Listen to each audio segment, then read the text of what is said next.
Un cordial saludo a todos los oyentes de Radio María. Un día más, con la gracia del Señor, proseguimos el comentario del Catecismo de nuestra Madre la Iglesia.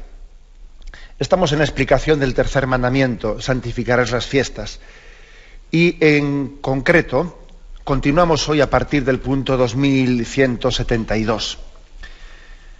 Habíamos explicado en los días anteriores cómo ese día de descanso semanal es memoria de la creación. Dios creó el mundo y el séptimo día descansó. Es memoria de la creación, es memoria de la liberación de Israel de la esclavitud de Egipto, es memoria de la alianza que Yahvé hizo con Israel. Damos un paso más. Dice este punto: la acción de Dios es el modelo de la acción humana. Si Dios tomó respiro el día séptimo, dice Éxodo 31:17, tomó respiro el día séptimo, también el hombre debe descansar y hacer que los demás, sobre todo los pobres, recobren aliento. Continuamos enseguida. Dejo aquí a mitad la lectura de este punto y continuaremos. Pero me quiero fijar en este detalle tan hermoso y tan bonito de comparar aquí en este punto del Catecismo dos expresiones. Dios tomó respiro y el séptimo día descansó. Eso viene en Éxodo 31:17. Dios tomó respiro. Y decíamos en algún programa anterior que lógicamente esta expresión es metafórica. O sea, vamos a ver, Dios no, para empezar, Dios no tiene pulmones. O sea, Dios no es que necesite respirar. O esta expresión evidentemente se refiere a que necesita descansar. Dios no se cansa. Dios no se cansa. Dios es todopoderoso. A Dios le hubiese costado el mismo trabajo hacer 1000 mundos como el que creó, y eso no hubiese desgastado para nada la omnipotencia divina, que es infinita, ¿no? Luego hay en todo el lenguaje, es un lenguaje revelado, pero está revelado la Sagrada Escritura también en conceptos humanos, ¿no? O sea, hay un lenguaje que tiene también tiene el lenguaje del hombre como signo, como instrumento, como mediación. Dios habla en nuestro propio lenguaje, se adapta a nuestras entendederas, ¿no? Cuando dice Dios tomó respiro. Digo que es muy hermoso que Dios se revele así, porque Dios ha querido dar esta imagen para que nosotros precisamente, nosotros tomemos esa imagen del Dios que descansa y sea también nuestro modelo de descanso. Es que es muy bonito este punto del Catecismo, cómo compara ese Dios tomó respiro el día séptimo y descansó. Y dice, para que todos los hombres, especialmente los pobres, recobren aliento. Oye, deja que todo hombre recobre aliento y descanse un día. Y especialmente los pobres, y especialmente los que tienen un trabajo más duro, y especialmente aquellos que son sometidos a trabajos de esclavitud y a trabajos poco humanizantes, ¿no?, que deshumanizan.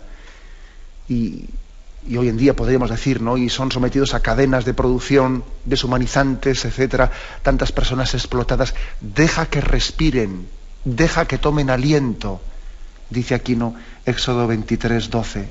Es impresionante. Fijaros, voy a leer el contexto, ¿no?, el contexto de Éxodo 23. No oprimirás al forastero. Ya sabéis lo que es ser forastero, porque forasteros fuisteis vosotros en tierra de Egipto. 6 años sembrarás tu tierra y recogerás su producto. El 7º año dejarás descansar la tierra y en barbecho, para que coman los pobres de tu pueblo, y lo que quede lo comerán los animales del campo. Harás lo mismo con tu viña y tu olivar. 6 días harás tus trabajos, y el 7º descansarás, para que reposen tu buey y tu asno, y tengan un respiro el hijo de tu sierva y el forastero. Es impresionante ese texto. Daros cuenta de que se está hablando aquí del concepto del descanso semanal, en un sentido de liberación. Oye, deja respirar. Dios también quiso respirar el día séptimo y descansar. Tú también deja respirar a los trabajadores, a los humildes, ¿no?, a los pobres, a los forasteros. Se ve también que también en aquel tiempo, cuando se escribió este libro del Éxodo, especialmente los trabajos del campo se les encomendaban a los forasteros, como está ocurriendo también muchas veces hoy en día en España. se les encomendaban a los forasteros. Dice: 6 días harás tus trabajos y el 7º descansarás, para que reposen tu buey y tu asno y tengan un respiro el hijo de tu sierva y el forastero. Déjalos descansar, ¿no? No los oprimas. O sea que el contexto del descanso semanal es un contexto de liberación, de no opresión. Incluso está ligado también a esas santas costumbres de misericordia y de solidaridad que existían en el pueblo de Israel, por ejemplo, de trabajar los campos durante 6 años, pero el 7º año dejar descansar el campo y lo que produjese que fuese para los pobres y los forasteros. Y lo que se puede obtener el 7º año de ese barbecho, eso no es para ti, eso es para los pobres y los forasteros. Era, por lo tanto, es el descanso semanal en el contexto de Israel, evidentemente era un contexto de liberación de la esclavitud del tener, del poseer, del dinero. Era como romper con esa cadena, con esa espiral de trabajar para tener dinero, y el dinero después pues me motiva para trabajar, y dinero, y trabajar. O sea, era salir de esa espiral, romper con ella. Y digo que es muy bonito el que Dios recurra a esa imagen de decir: y Dios respiró el 7º día. Y si Dios tomó respiro, también nosotros, apoyándonos en Dios, como si Él fuese el modelo de la acción humana, ¿no? Así dice, ¿no? La acción de Dios es el modelo de la acción humana. Es decir, Dios se muestra débil, Dios quiere mostrarse necesitado de descanso para así justificar nuestro descanso. Y sabemos que Dios en sí mismo no se cansa, pero Dios ha querido revelarse también con esta imagen humana de la necesidad del descanso. Dios tomó respiro. Bueno, pues mira, yo soy el que avalo, yo soy el que justifico, yo soy el que doy la coartada, la justificación, porque Dios es el modelo de la acción humana. Si Dios tomó respiro, vosotros también. No va a ser el hombre más que Dios, ¿no? Es como una justificación teológica. Dios avala el descanso del hombre. Es precioso esto. Dios es garante, ¿no?, de la dignidad humana. Dios no quiere que el hombre sea esclavizado por el trabajo, ¿no? Ambición. Entonces Dios dice: oye, yo he descansado, también tú haz lo mismo. Y especialmente, como dice aquí, con los pobres, con los forasteros, con los que están trabajando para ti. Dios saliendo, pues, ¿no?, en defensa del hombre y saliendo para justificarlo. Y encima, además, justificándolo de una manera que nosotros pocas veces haríamos, ¿no? Que es mostrándose él débil cuando no lo es, mostrándose débil, diciendo: quiero descansar, ¿no? Para que nosotros tengamos también el respaldo en Dios para hacer lo mismo. Por eso continúa este punto, ¿no? El sábado interrumpe los trabajos cotidianos y concede un respiro. Es un día de protesta contra las servidumbres del trabajo y el culto al dinero. Es una santa rebeldía de decir: oye, ¿qué es eso de que aquí el mundo se mueve por el Dios dinero? Aquí algunos piensan así, ¿no? Aquí todo el mundo se mueve por el Dios dinero. Todo el mundo danza en torno a ello. Todo lo mueve el dinero, ¿no? Es consumo, es suscitar consumo donde no había necesidad, crear necesidades donde no las había, vivir para consumir, porque se supone que era al revés, ¿no? Pero no, aquí se vive para consumir, y entonces el consumo genera dinero, y el dinero todavía, como tiene que ser sostenido y tiene que generar, todavía tiene que suscitar más consumo, etcétera, etcétera. No es una espiral, ¿no? Bueno, pues el descanso semanal es una santa rebeldía frente a eso. Los cristianos creemos de verdad, ¿no?, que hay un valor, que hay valores muy superiores al dinero. Y nos declaramos en santa rebeldía frente a esta sociedad que que sencillamente vive para trabajar y trabaja para acumular dinero. Santa rebeldía. Esto sí que es objeción de conciencia. Y la objeción de conciencia, ¿sabéis cuál es? El descanso dominical. El descanso semanal es una santa rebeldía. Objeción de conciencia a este modelo del mundo que es vivir para trabajar y trabajar para acumular y dale que te pego. Pues sí, Señor, santa objeción de conciencia, santa rebeldía. Así tenemos que entender el domingo. El descanso, ¿no? Ese descanso semanal, que también en Israel era presentado así, ¿no? Con este concepto de rebeldía frente a esa espiral del trabajo por el trabajo. Así también entenderemos por qué, pues, cuando en alguna ocasión ha surgido este debate, el debate pues, social de pues, la apertura los fines de semana, los domingos de las grandes superficies, etcétera, ¿no? Pues la Iglesia ha tenido siempre una palabra contraria. Y no ya únicamente por argumentos religiosos, porque claro, uno diría, bueno, estamos en una sociedad que no es confesional y por lo tanto la Iglesia, ¿qué tiene que decir hablando de que está en contra de la apertura de las grandes superficies los domingos?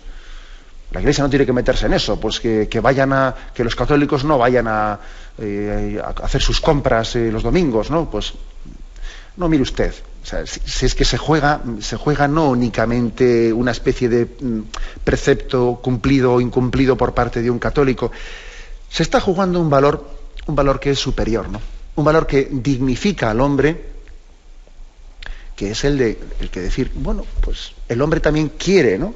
Hacer un alto en el camino que sea un obligarnos comunitariamente a que exista un día a la semana en el que nosotros renunciemos, ¿no?, a la competitividad económica entre nosotros. Renunciemos a ello. Pero claro, ya sabemos cómo es este mundo. Es un mundo de competitividad en el que si abre uno, le estás obligando al otro a abrir, porque entonces resulta que hay tal competitividad que me quita clientes y no sé qué, y no sé cuántos. O sea, vamos entre todos nosotros a darnos cuenta de que es un gran valor el que renunciemos a que esa competitividad económica lo llene todo en nuestra vida. Pues no, señor. Pues no, señor, resulta que aquí en nombre de este capitalismo, en nombre de que tiene que haber siempre una libre competencia y no sé qué, no sé cuántos, a cargarse el domingo, ¿no? A cargarse este sentido de que el hombre tiene unos valores superiores al del trabajo, al del consumo, al del dinero. Es curioso. Todo va unido, ¿no? Y cuando perdemos a Dios como sentido último de la existencia, vamos tirando del hilo y van cayendo montones de cosas, ¿no? Y otra es esta. Y se va desconfigurando la propia dignidad del hombre cuando ni siquiera tiene un día a la semana para sí mismo, para su familia. Y vamos perdiendo eso. Y se pierde no solo por el trabajo, sino también por una vivencia del ocio que nos desquicia. Tan esclavizador es el trabajar el domingo por competitividad y en las empresas abrir el domingo, pues tan esclavizador es eso como un tipo de ocio que se carga a la familia, que aquí resulta que la gente ya ni se conoce ni se ve, unos vienen a las 9 de la mañana y cuando resulta que dos amanecen, ya ni se conocen, ya terminan por no comer juntos el domingo al mediodía. O sea, es curioso, ¿no? O sea, quitamos a Dios como la razón de nuestra existencia y nos vamos poco a poco desmembrando y vamos perdiendo la dignidad y vamos perdiendo hasta la capacidad de gozar y de disfrutar y de vernos. Es curioso cómo todo esto está concatenado, es como un castillo de naipes en el que quitado uno van cayendo los demás. Por lo tanto, lo que nos dice aquí el catecismo, el descanso semanal es una santa rebeldía frente al Dios dinero, frente a esa espiral del consumir por consumir, etc. Además, es un día en el que se nos está como invitando, detente y pregúntate, detente, no hagas las cosas por hacer, que no sea tu vida ¿tú por qué trabajas? Pues porque sí, pues porque todo el mundo lo hace, porque así ha sido siempre, ¿no? Sino detente y pregúntate, ¿cuál es la razón? ¿Para qué hago esto? ¿Qué persigo en mi vida? Que tú no tengas una existencia en las que las cosas, en la que te estés entregando tu vida sin ni siquiera cuestionarte su sentido, ¿no?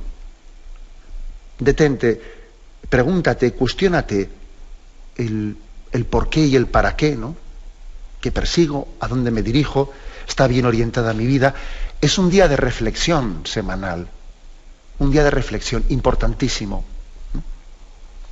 Que por otra parte ayuda a dignificar el propio trabajo, ayuda a dignificarlo, porque cuando uno descansa del trabajo, pues le ayuda también a luego entregarse a él de nuevo de una manera más vocacionada, para que el trabajo no sea para mí un fastidio, para que el trabajo no sea vivido como una condena, sino que sea vivido vocacionalmente, porque fijaros si el Génesis presenta como que fruto del pecado original se dio esa condena de comerás con el sudor de tu frente, y el trabajo, fruto del pecado, de nuestro pecado, tiene una especie de pena sobre él, ¿no?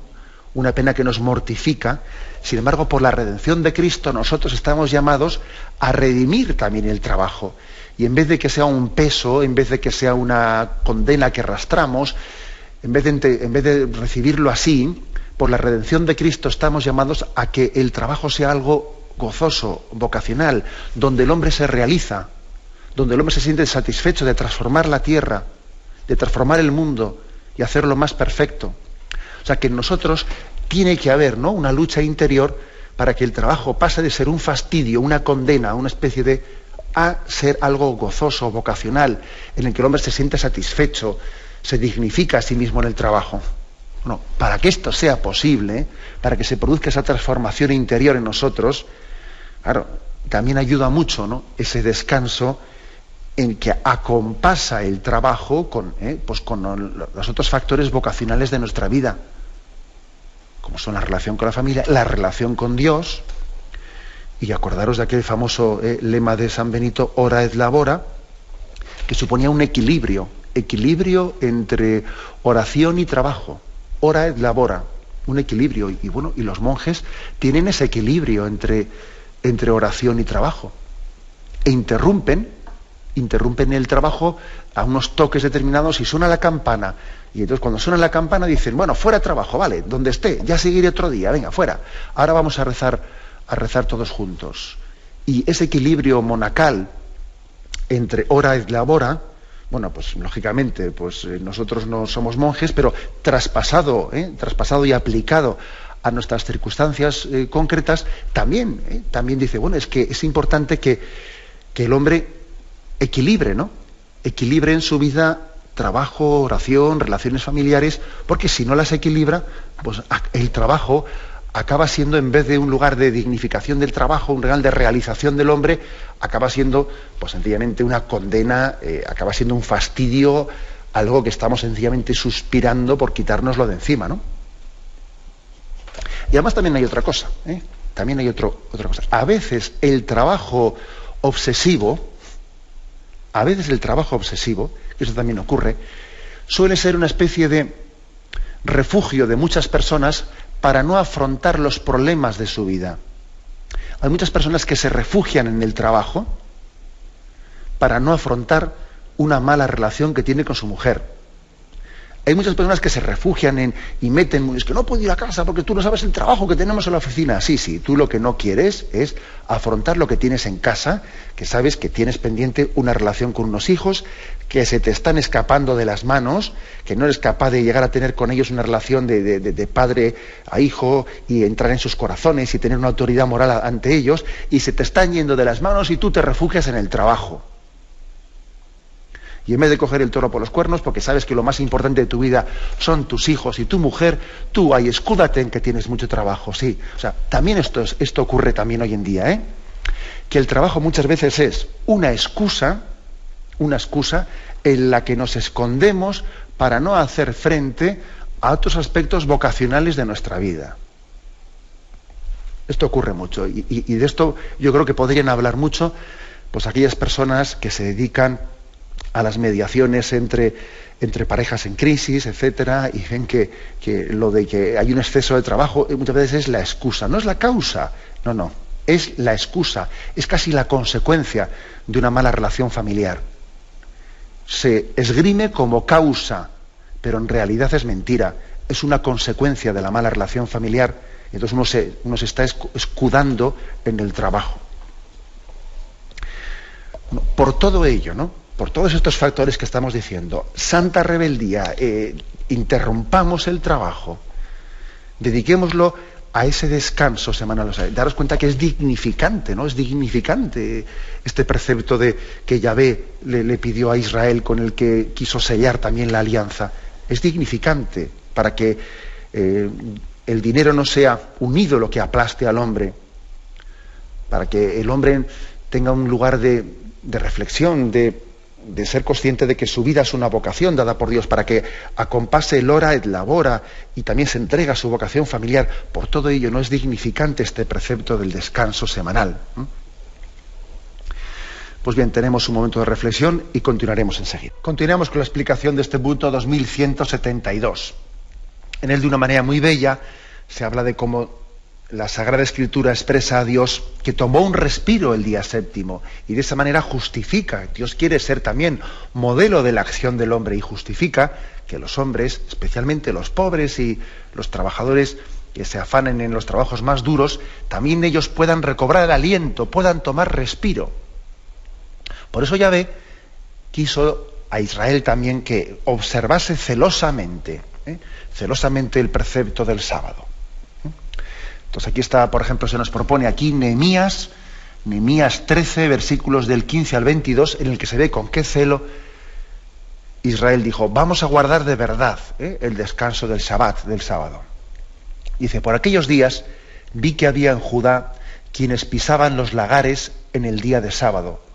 Otros acarreaban los haces de trigo y los cargaban sobre los asnos, y también vino, uva, higos y toda clase de cargas para traerlo a Jerusalén en día de sábado. Les advertí que no vendiesen sus mercancías. En Jerusalén, algunos tirios que habitan en ella traían pescado y toda clase de mercancías para vendérselas a los judíos en día de sábado. Reprendí a los notables de Judá diciendo: ¿qué mala acción cometéis profanando el día del sábado? ¿No fue así como obraron vuestros padres, y por lo que nuestro Dios hizo caer toda esta desgracia sobre nosotros y sobre esta ciudad? Y vosotros aumentáis así la cólera contra Israel profanando el sábado. Así que ordené que cuando la sombra cubriese las puertas de Jerusalén, la víspera del sábado, se cerrasen las puertas y que no se abriesen hasta después del sábado. Y puse junto a las puertas algunos de mis hombres para que no entrase carga alguna en el día del sábado. Una o dos veces algunos mercaderes que vendían toda clase de mercancías pasaron la noche fuera de Jerusalén. Pero yo les avisé diciéndoles: ¿por qué pasáis la noche fuera junto a la muralla? Si volvéis a hacerlo, os meteré mano.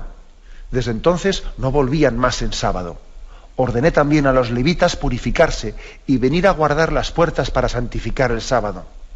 También por esto, acuérdate de mí, Dios mío, y ten piedad de mí, según tu gran misericordia. Bueno, veis pues cómo en esta lectura que nos ofrece el Catecismo de Nehemías hay una disciplina grande en guardar el sábado, y las murallas de Jerusalén se cerraban a cal y canto la víspera del sábado. Cuando ya comenzaba a anochecer, las murallas se cerraban.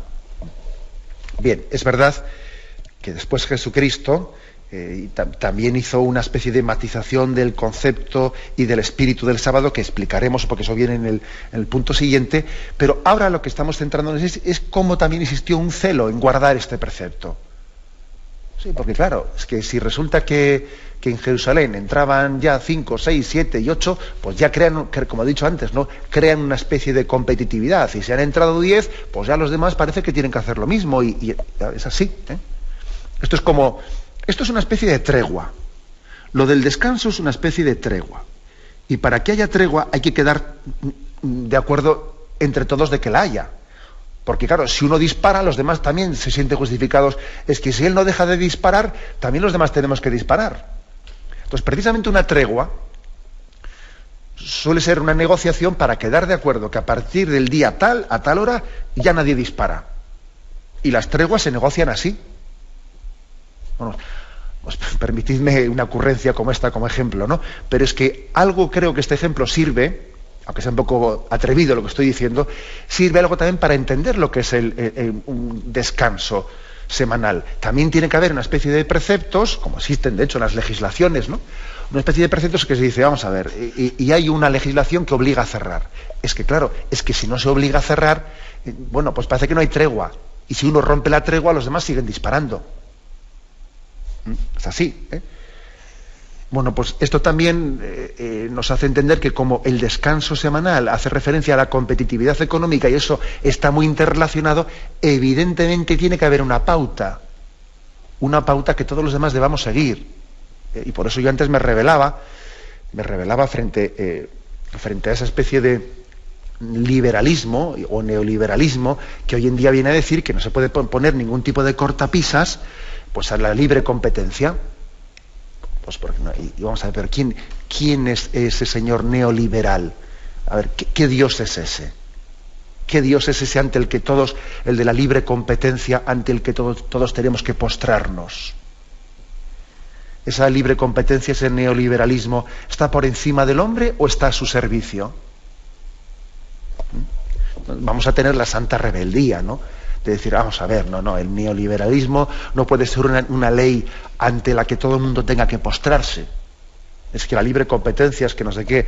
Oiga, mire usted, no, eso es una teoría política que tendrá que estar al servicio del hombre, no el hombre someterse como si fuese una ley ciega que es inexorable. No es inexorable. El hombre tiene que ser dueño de la economía y la economía tiene que estar al servicio del hombre y no al revés. Bueno, pues esta es la santa rebeldía cristiana, que creo que es preciosa, ¿no?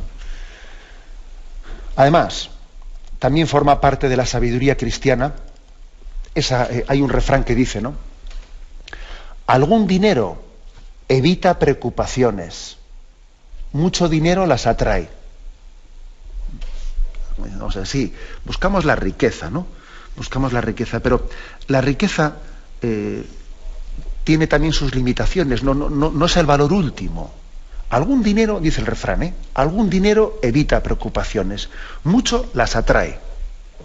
Bueno, esto es una verdad como un templo de grande y lo estamos viendo entre nosotros, ¿no? El Dios dinero trae muchas preocupaciones, muchos quebraderos de cabeza y es causa de muchas infelicidades. Ese es un refrán. Otro refrán. Mucho dinero y poca educación es la peor combinación. Quiere decir, es que eso también lo estamos viendo, ¿eh? Es importante que exista también, antes yo ponía el ejemplo de ora et labora, ¿no? Esa combinación entre oración y trabajo, que San Benito ponía como regla y que nos ha ayudado tanto, ¿no? Para construir las raíces de Europa. También esto es importante, la combinación entre, que es parecida a la anterior, ¿no? Entre el trabajo y la educación, ¿eh? Porque mucho dinero y poca educación es la peor combinación. Y existe eso, también existe, pues lo que hoy en día llamamos los nuevos ricos, ¿no? Y por nuevos ricos se entiende pues el que alguien puede tener muy poca cultura, pero que al mismo tiempo pues se ha enriquecido mucho. Entonces cuando la riqueza todavía está unida a la poca cultura, todavía peor, todavía es una riqueza peor. Pues porque tiene menos recursos, ¿no? Para que esa riqueza no le corrompa.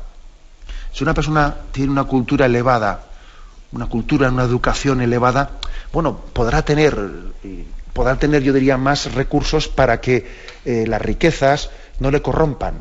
Pero como encima tengamos mucho dinero y poca educación, y ya eso es el colmo. Y esto está ocurriendo entre nosotros. Pues que en Occidente, en nuestra España actual, ha crecido tremendamente, ¿no? Pues la riqueza entre nosotros. Sin embargo, la educación ha disminuido y entonces esto es una combinación explosiva. Una combinación explosiva. Mucho dinero y poca educación es la peor combinación. Distinto es, ¿no? Cuando, pues todos los adelantos económicos van de la mano de un crecimiento de la cultura, de un crecimiento de la educación, de un crecimiento de los valores, ¿no? Humanos y religiosos. Eso es distinto. Nosotros no denostamos Cuando Jesús habla del peligro de las riquezas, no dice que las riquezas sean malas en sí mismas, no dice eso. Dice del peligro. Claro, y el peligro, entre otras cosas, es que como resulta que tú tengas muchas riquezas y no te vayas enriqueciendo en educación, en cultura, en sensibilidad, en solidaridad hacia los demás, en religiosidad, bueno, ese es un crecimiento unilateral que te convierte en un monstruo, ¿no? Es como si a alguien le creciese pues una pierna y las demás se le quedan pequeñas, ¿no? Y los brazos, pues se convierte en un monstruo. Bueno, pues este es el problema. Mucho dinero y poca educación es la peor combinación. Por eso también este contexto en el que Yahvé insiste en el descanso semanal es una llamada a un crecimiento proporcional en el hombre, un crecimiento proporcionado. Que no se puede crecer solamente en ese aspecto de la riqueza, ¿no? Del acumular, sin crecer paulatinamente en otros, ¿no? De lo contrario, resulta que el hombre se autodestruye.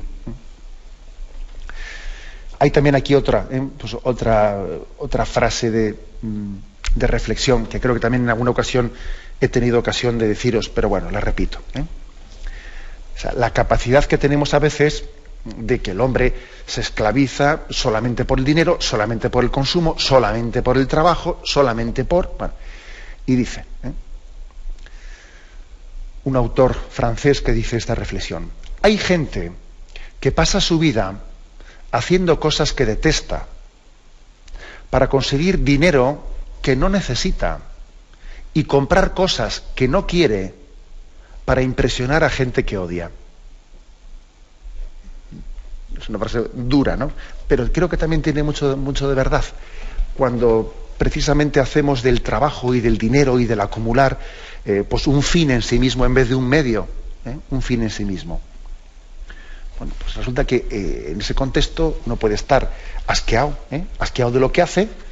Hay gente que pasa su vida haciendo cosas que detesta, está asqueado y está acumulando sin necesidad alguna para conseguir dinero que no necesita, y pues teniendo que comprar la segunda casa y la tercera casa y el segundo coche, el tercer coche, ¿no? Comprar cosas que no quiere en el fondo, sencillamente para tener una especie de autoestima por las cosas que tiene, ¿no? Dice, para impresionar a gente que odia en el fondo. Esto ocurre, ¿no? Ocurre cuando muchas personas en el fondo en su vida el único motivo que tienen para autoestimarse es mira el dinero que tengo, mira esto lo que he acumulado, mira, yo es que tengo esto, tengo una casa en tal sitio, he comprado esto. Es decir, no nos valoramos por el ser, sino por el tener, y hacemos de ello, a falta de otra cosa. Mira, cuando uno no tiene nada serio de lo que enorgullecerse, de lo que estar satisfecho, pues sencillamente lo único de lo que puede enorgullecerse es de que tengo esto, tengo lo otro, he comprado esto, he comprado lo otro, me voy de vacaciones aquí, me voy de vacaciones allá. Pues es curioso, cuando uno no tiene otra cosa de la que sentirse satisfecho, de la que dar gloria a Dios, ¿no? Pues parece que está sencillamente poniendo su autoestima en el tener, en el poseer. Bueno, por eso, ¿no? Él está haciendo una llamada, este punto del catecismo, el 2172, a la santa rebeldía, a la santa rebeldía, a romper la servidumbre del trabajo y el culto al dinero. Tengamos, ¿no? Yo diría el atrevimiento de romper con ello. Además, existen también parábolas de Jesús en los evangelios que nos recuerdan esto. Por ejemplo, en Lucas 12, ¿os acordáis que habla de lo que estás acumulando, para qué va a ser? Lucas 12, versículo 16. Les dijo una parábola. Los campos de cierto hombre rico dieron mucho fruto, y pensaba entre sí diciendo: ¿qué haré? Pues no tengo dónde reunir mi cosecha. Y dijo: voy a hacer esto, voy a demoler mis graneros y edificaré otros más grandes, y reuniré allí todo mi trigo y mis bienes. Y diré a mi alma: alma, tienes muchos bienes en reserva para muchos años, descansa, come, bebe, banquetea. Pero Dios le dijo: necio, esta misma noche te reclamarán el alma. Las cosas que preparaste, ¿para quiénes serán? Así será el que atesora riquezas para sí y no se enriquece en orden a Dios. Si os fijáis, tiene mucha miga esta parábola. Tiene mucha miga, porque lo primero que expresa es que un hombre, como tuvo pues mucho fruto y tenía una gran cosecha, y había acumulado una gran cosecha, se le creó un problema que antes no tenía. Hoy todo esto que tengo, ¿dónde lo guardo? Pues claro, los graneros que tengo no me caben. Primer problema. Antes no tenía este problema, pero ahora resulta que se me ha creado un problema. Y es que tengo tanto que no sé ya dónde guardarlo. Problema añadido, fíjate tú. Antes vivías más tranquilo. Antes tenías un granero en el que guardabas lo que necesitabas para vivir, pero ahora ya tienes el problema de dónde guardo lo que ya como no lo necesito para vivir, pues bueno, mi problema es ya dónde guardar lo que no necesito. Tiene mucha miga esta parábola, mucha miga. Tuvo que demoler sus graneros, edificar otros más grandes, reunir allí todo el trigo y todos los bienes, y entonces él dijo, bueno, bien, vale, pero de esta manera poder estar más tiempo, pues ya descansando, comiendo, bebiendo, poder ya, así lo dice él, ¿no? Pues tener muchos años para estar viviendo sin pegar un palo al agua, ¿no? Descansa, come, bebe, banquetea. ¿Pero qué ocurre? ¿Llega a tener ocasión de hacer eso? Pues no. Él se justifica en acumular para que un día pueda descansar, pero resulta que llega el día en que Dios le llama y le dice, mira, ha llegado tu día, ven aquí, y le pilla sin haber tenido ni ocasión ni de descansar. Tiene mucha miga esta parábola de Lucas 12, porque es lo que realmente ocurre en la vida. Uno se justifica en trabajar, digamos, sin equilibrio, en que así podrá acumular antes y descansará después acumuladamente al final, y luego al final ese momento no llega. El descanso tiene que ser ahora, no entonces, no cuando me jubile, ahora. Quizás al jubilado hay que decir que tiene que trabajar un poco, y al trabajador de momento tiene que decir que tiene que descansar ahora. Es un error muy grande el decir, voy a concentrar todo el trabajo ahora y ya descansaré al final. Que no, que eso es una mentira. Te estás autoengañando. Cada día tiene su afán. Y el compensar trabajo, descanso, oración, familia, tiene que ser en momento presente. Y cuando era joven como joven, y adulto como adulto, y jubilado como jubilado. O sea, todas esas facetas de la vida, la de trabajo, la de descanso, la de vida familiar, mi oración, mi relación con el Señor, tienen que estar compensadas en todos los momentos de la vida. Lo que no puede ser es que sean hay años para el trabajo, años para Dios, años para la familia, años... No, eso no puede ser. Algunos se piensan que los años para la familia son cuando soy novio. Entonces el noviazgo me vuelco, ¿no?, en mi novia. Luego ya una vez que estoy casado me olvido de ella y me dedico a trabajar. Y como estoy trabajando a tope me olvido de Dios. Ya me acordaré de Dios cuando sea viejo, ¿no? Y para mí eso es un desastre. Eso es un desastre. No, en cada momento de la vida tiene que estar proporcionada esa relación, esos componentes de nuestra vida. Mis amistades, la relación con mi familia, ¿no?, la relación con Dios, el trabajo, tiene que estar en cada momento compensado. Ya sabéis lo que se dice, recuerdo pues una especie de así de chiste, pero con mucha miga de esos, ¿no?, que se ve un joven pues totalmente entregado, ¿no?, entregado a sus diversiones, y pone debajo un letrero: demasiado joven para pensar en Dios. Luego ese joven crece, se le ve totalmente metido en el mundo laboral, ¿no?, y dice: demasiado ocupado para pensar en Dios. Claro. Luego ya está el hombre pues descansando, y dice demasiado distraído para pensar en Dios. Y al final se le ve ya pues muerto, y dice: demasiado tarde para pensar en Dios.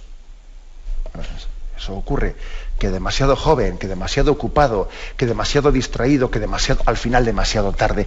En cada momento de la existencia tiene que haber un equilibrio entre nuestras acciones. Y es tan fácil, ¿no?, tan fácil desequilibrarse. Mirad, es que antes le dio por trabajar, es que luego le dio por no sé qué, es que luego le dio por lo otro. No, tiene que haber una proporción. Y es muy típico de esta sociedad los desequilibrios. Una persona que resulta que era un vago, luego, mira, pues estudiando no pegaba un palo al agua.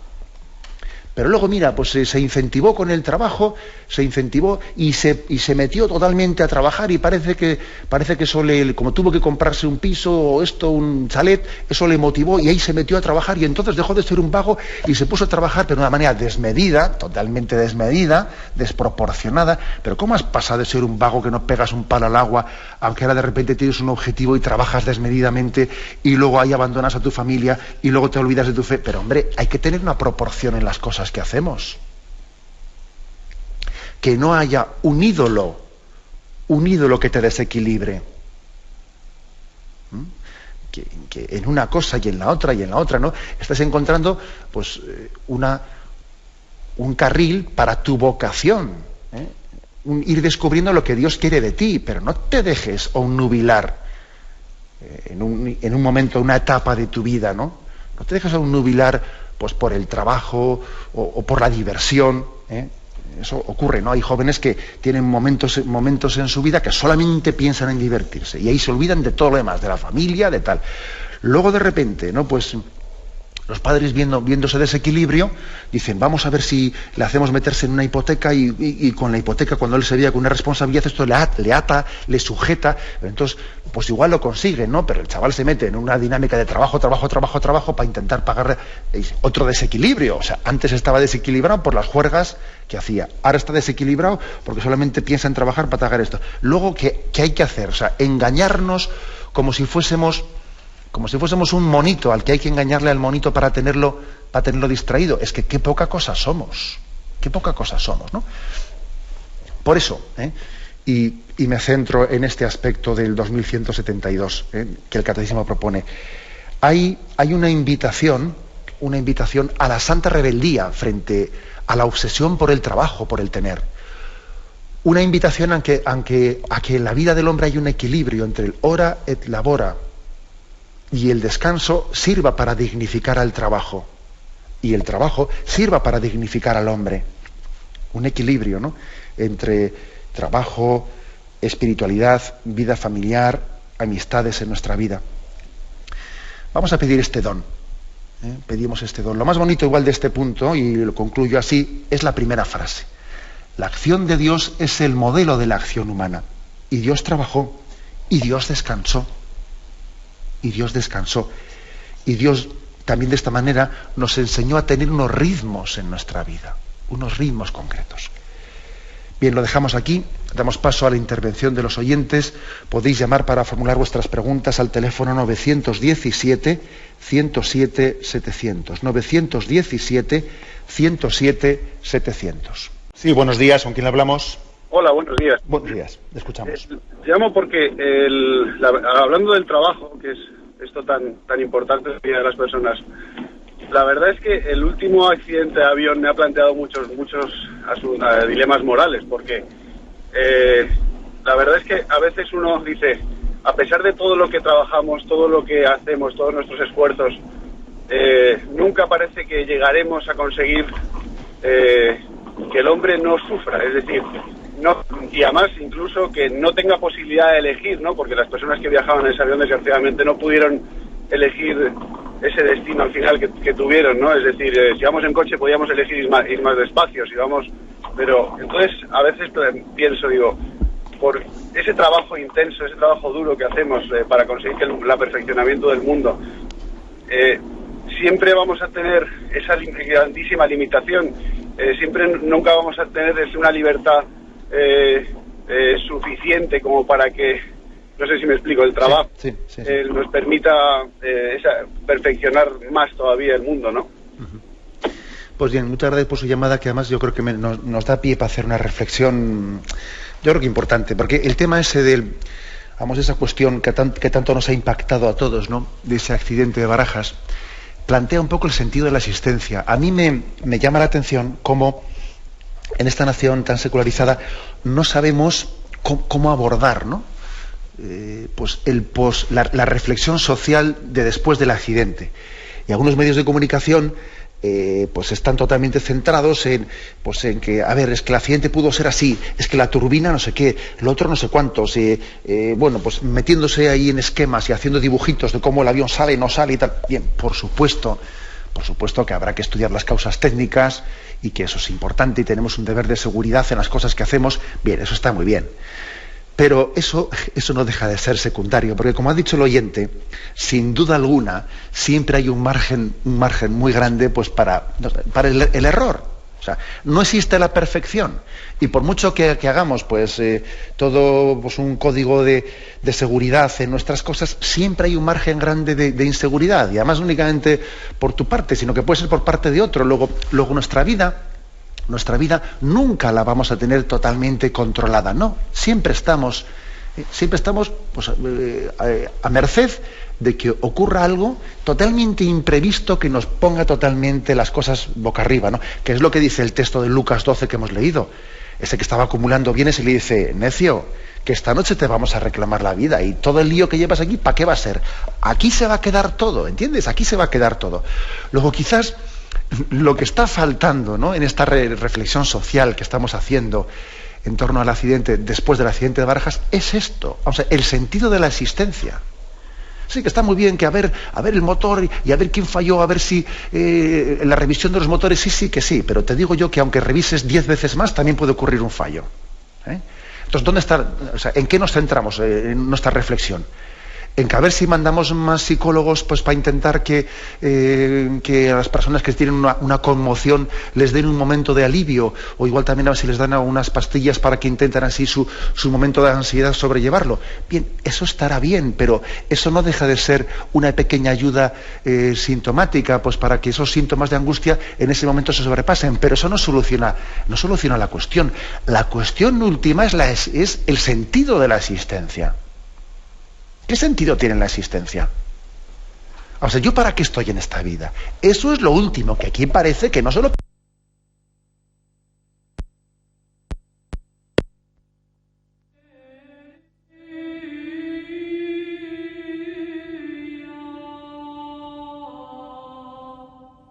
Bien, creo que ha habido un momento de corte en la emisión, pero bueno, lo que estaba diciendo es que, claro, que la cuestión última en torno a esta reflexión social del accidente de Barajas no puede ser a ver si revisamos un poco más los motores o a ver si buscamos más psicólogos para que los que han tenido este impacto tan grande en este momento les dejamos un poquito más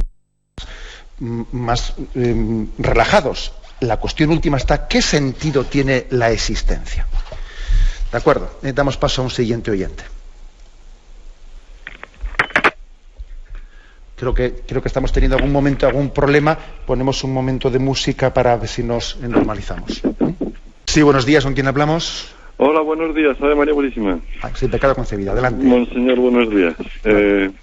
Pues nada, es sobre el ser y el hacer, pues que el equilibrio parece que está en el estar, en el estar. Y el estar es lo que sabemos todos. Que hay que estar pues alabando a Dios en cada acción y en cada momento y llevarlo como bandera. Y muchas gracias. No sé qué más decir. De acuerdo, bien, pues es una reflexión que yo no había escuchado nunca, pero creo que nos puede servir. Decía el oyente que hay un equilibrio entre el ser y el hacer. Ser y el hacer. Claro, aquí por hacer entendemos es el trabajo, la acción, etcétera, ¿no? Y el ser es el ser hijo de Dios y la dignidad que tenemos de ser imagen y semejanza suya. Y claro, pues uno podía ser el alma activa y el alma contemplativa, ¿no? Así entiendo yo un poco la aportación que ha hecho el oyente, ¿no? Está lo de Marta y María.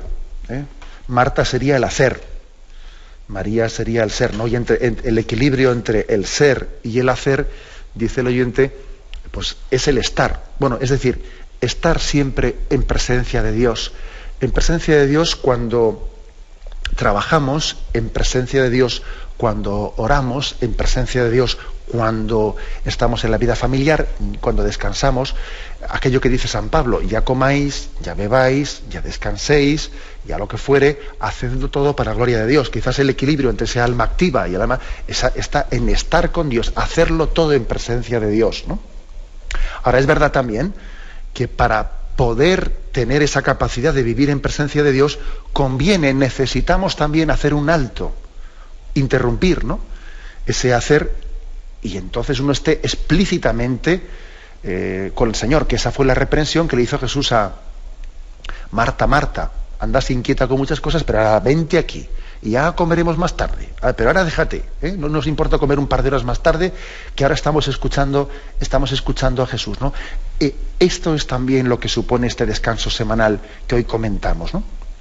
Para poder vivir de continuo en presencia de Dios el resto de la semana, necesitamos también explícitamente tener ese descanso semanal y vivir con el Señor, vivir con Él, para que después esa presencia podamos llevarla al resto de la semana. Bien, me despido con la bendición de Dios Todopoderoso, Padre, Hijo y Espíritu Santo. Alabado sea Jesucristo.